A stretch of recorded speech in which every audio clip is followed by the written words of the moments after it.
if government officials funneled $400 million of your tax money into their own pockets, you would have heard about it by now, right? He has a $1 billion fund whose own bureaucrats say reminds them of the sponsorship scandal, whose executives give money to their own companies. But you probably haven't, because when Liberals are in power, the parliamentary press gallery doesn't like to highlight Liberal corruption. There's been explosive testimony by a whistleblower on this Prime Minister's $1 billion green slush fund that's seen $150 million misappropriated and gone to Liberal insiders. Liberal appointees to a board that got to make decisions as to which companies got grants worth millions of dollars of taxpayers' money gave those grants to their own companies. A scandal like this should be the lead item on the news day after day. There should be banner headlines on front pages every time there's a new development. There should be shadowy figures in parking garages smoking cigarettes, handing out documents to hardworking investigative reporters. I can't tell you who I am, but I worked on the campaign. But none of that is really happening. Instead, the parliamentary press gallery is focusing on all different kinds of issues where they can try to distract Canadians from the real essence of the scandal.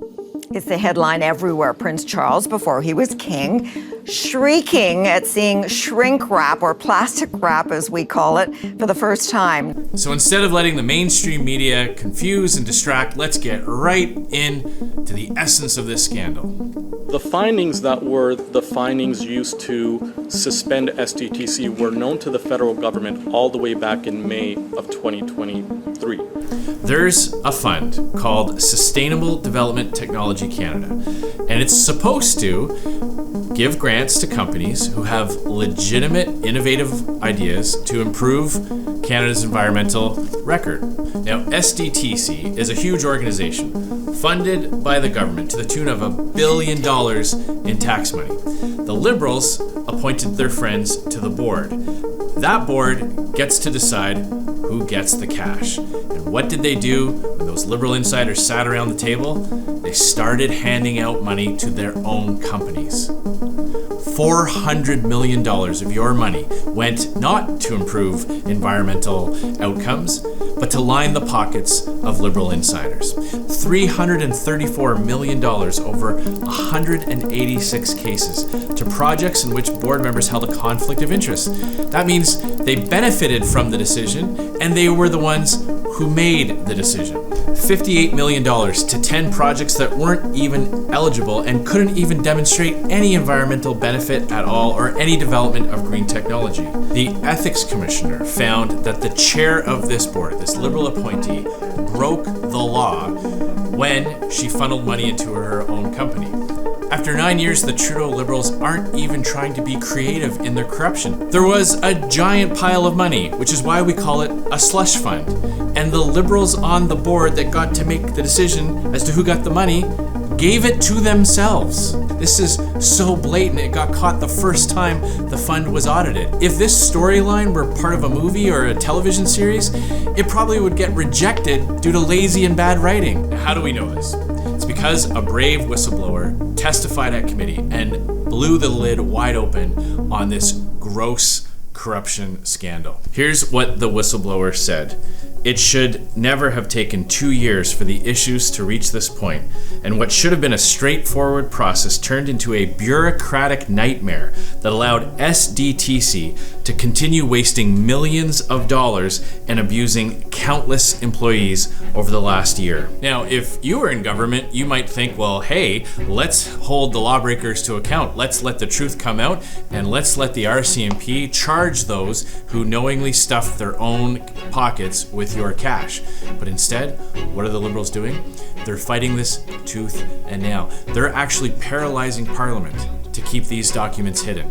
Here's what that same whistleblower said about criminal activity. I think the Auditor General's investigation was more of a cursory review. I don't think the goal and mandate of the Auditor General's office to actually look into criminality, so I'm not surprised by the fact that they haven't found anything criminal, because they're not looking at intent. So if their investigation was focused on intent, of course they would find the criminality. And do you believe that the RCMP doesn't have authority to investigate in this matter? No, I definitely believe they have authority. That's why we need the RCMP to have all the documents so they can see who knew what and when, who was directing people to make those decisions, and who got rich off of your tax money. So the Conservatives passed a parliamentary order to produce all the documents, have the government send all the evidence to the RCMP, and the Liberals refused. So the Speaker ruled that Parliament can't debate anything else until it deals with this corruption scandal.